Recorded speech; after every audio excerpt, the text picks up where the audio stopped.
I am continuing in my reading. What I'm doing in this series is to read through the entire standard works of the Church of Jesus Christ of Latter-day Saints. This consists of the Bible, the Book of Mormon, the Doctrine and Covenants, and the Pearl of Great Price. I am continuing reading in a chronological order, according to event, not according to publication or volume, so I'm skipping around a bit as I move along. We are continuing in the Gospels. We're in the last few days before the Passover. We've had the triumphal entry, and now Christ is contending with the Jews in the temple in Jerusalem a day or two before the Passover, possibly just the day before. And this is where the Jews are really trying to trip him up. Before they would ask him questions and, kind of contend with him over doctrine. Now they're trying to cause him to say something that will allow them to arrest him, that will give them some pretense. And so we had a couple of parables. We also had the render unto Caesar what is Caesar's, all that. Now we're going to continue in reading all three of the Synoptic Gospels, Matthew, Mark, and Luke. In this video, we have a Joseph Smith translation. Now what the Joseph Smith translation is, this is a translation or correction done by Joseph Smith to restore those passages that have been lost or corrupted over the years. Matthew, chapter 22, verses 23 through 33. The same day came to him the Sadducees, which say that there is no resurrection, and asked him, saying, Master, Moses said, if a man die, having no children, his brother should marry his wife, and raise up seed unto his brother. Now there were with us 7 brethren, and the first, when he had married a wife, deceased, and having no issue, left his wife unto his brother. Likewise the second also, and the third unto the 7th, and last of all the woman died also. Therefore in the resurrection, whose wife shall she be of the 7? For they all had her. Jesus answered and said unto them, Ye do err, not knowing the Scriptures, nor the power of God. For in the resurrection they neither marry nor are given in marriage, but are as the angels of God in heaven. But as touching the resurrection of the dead, have ye not read that which was spoken unto you by God, saying, I am the God of Abraham, and the God of Isaac, and the God of Jacob? God is not the God of the dead, but of the living. And when the multitude heard this, they were astonished at his doctrine. Now, of course, we'll read the same basic account in Mark and Luke, but a lot of people use this to say that there is no marriage in heaven. This is what other Christians say. They point to this teaching of Christ as a Christ here saying that nobody will be married in heaven. But that's not really what he's saying. So first of all, the context here, the Sadducees, these are the priestly class. It is thought that the term Sadducee is taken from the old high priest Zadok. So they were the Sadducees, and which later became Sadducees in the Greek. And so this is the priestly class. The Pharisees are kind of the working class religious leaders, but they're not the priests. Sadducees are the priests' families. They aren't necessarily the priests themselves, but they are of the priest family, the priestly line.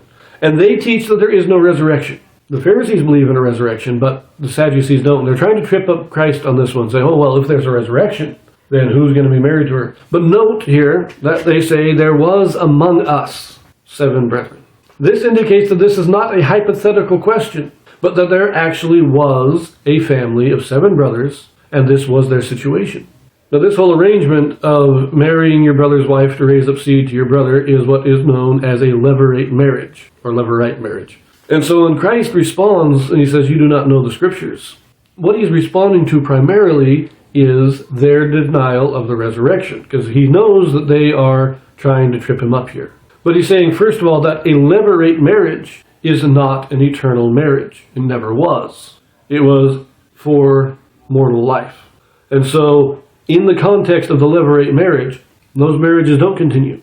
When the first brother died and his brother married his wife, that marriage, you don't do that in eternity, because nobody dies in eternity. There's no need for it. But in addition, these were men who were not accepting the gospel. They were not the disciples, they were of the Sadducees. And the Sadducees had no authority to bind in heaven.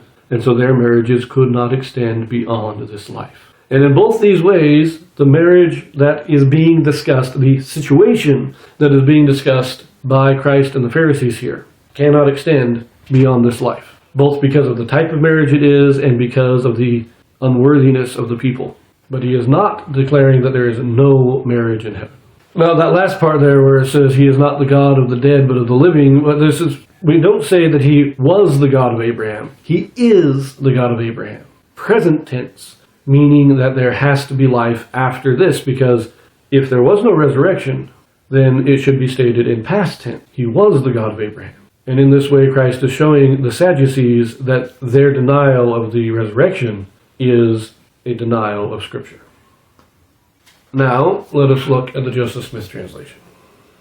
In verse 23, it says, "The same day came the Sadducees to him who say that there is no resurrection."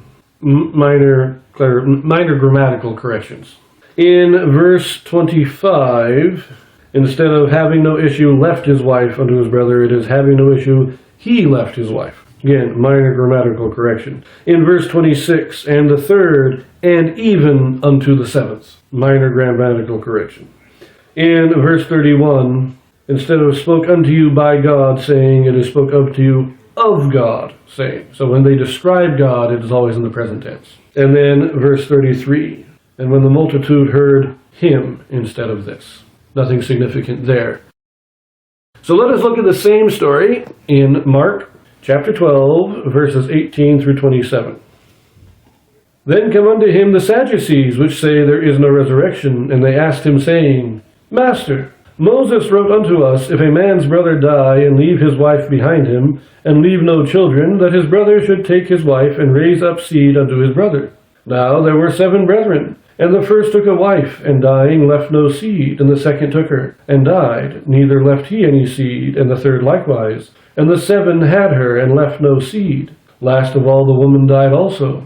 In the resurrection, therefore, when they shall rise, whose wife shall she be of them? For the 7 had her to wife. And Jesus answering said unto them, Do ye not therefore err, because ye know not the Scriptures, neither the power of God? For when they shall rise from the dead, they neither marry nor are given in marriage, but are as the angels which are in heaven. And touching the dead that they rise, have ye not read in the book of Moses, how in the bush God spake unto him, saying, I am the God of Abraham, and the God of Isaac, and the God of Jacob? He is not the God of the dead, but the God of the living. Ye therefore do greatly err. This is exactly what we read in Matthew. There's a few slight variations in wording. The one thing that they don't mention is that it says there were 7 men, or 7 brethren. It doesn't say there were among us 7 brethren. So there's that slight difference, but I don't need to say anymore. It's the same story, the same teachings, same meaning. So let us look at the Joseph Smith translation. In 18, then came unto him the Sadducees, who say there is no resurrection. In verse 19, Moses wrote unto us in his law, if a man's brother die and leave a wife and leave no children. Minor clarifications, but I do find it interesting that they call it Moses' law and his law. It's not the law of God to them, it's Moses' law. In verse 20, we take out the word and. So now there were 7 brethren, the first took a wife. In verse 24, and Jesus answering said unto them, Ye do err therefore, because ye know not and understand not the Scriptures. Then in verse 25 at the end, but are as the angels of God who are in heaven. And verse 27 we now have, He is not therefore the God of the dead, but the God of the living, for he raiseth them up out of their graves. Ye therefore do greatly err. So no change in meaning, but some clarifications. And he does state directly, God raises them from their graves. So he is affirming the resurrection directly there, but nothing new. So let us look at Luke chapter 20, verses 27 to 38. Then came to him certain of the Sadducees, which deny that there is any resurrection, and they asked him, saying, Master, Moses wrote unto us, if any man's brother die, having a wife, and he die without children, that his brother should take his wife, and raise up seed unto his brother.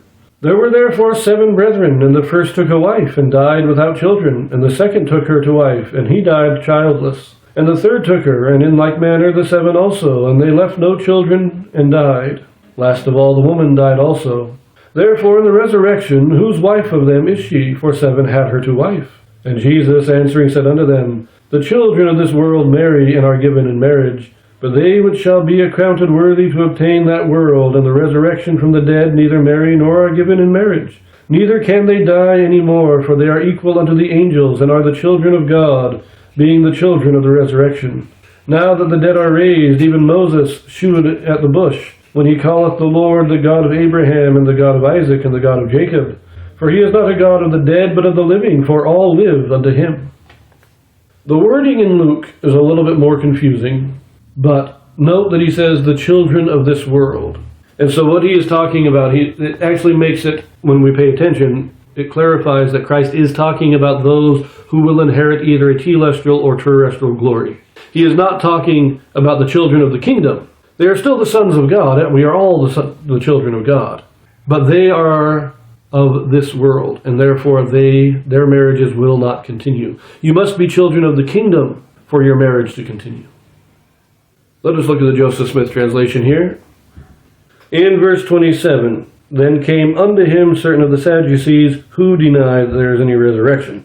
In verse 28 says, saying, Master, Moses wrote unto us, saying, so we add that extra saying in there. In verse 29, we take out the word and, so it's therefore, there were therefore 7 brethren, the first took a wife. Take out that and. In 31, and the third took her in like manner, and the 7 also. So we move the word and. In verse 22, and last of all, the woman died also. In verse 35, but they who shall be accorded worthy to obtain that world through resurrection. So it is through resurrection that we inherit any glory. That's a very nice clarification there. So it's not just saying obtain that world and the resurrection, which would indicate, or could be used to indicate that if you're going to heaven, there's no marriage, because when people think of just heaven and hell, that's where you're gonna understand this. But when we understand the kingdoms of glory, that is, through the resurrection, they will obtain that world where there is no marriage. And then in verse 37, we take out the last, or the second and there. So he's the God of Abraham, the God of Isaac, and the God of Jacob. So we don't need that and there. I like that clarification that it is through the resurrection that we obtain glory. But other than that, there's no real change in meaning in the Joseph Smith translation, and this is getting long. So we're going to leave that here. We pick this up again, and we will again be reading in all 3 Gospels on our next video. So I will see you there.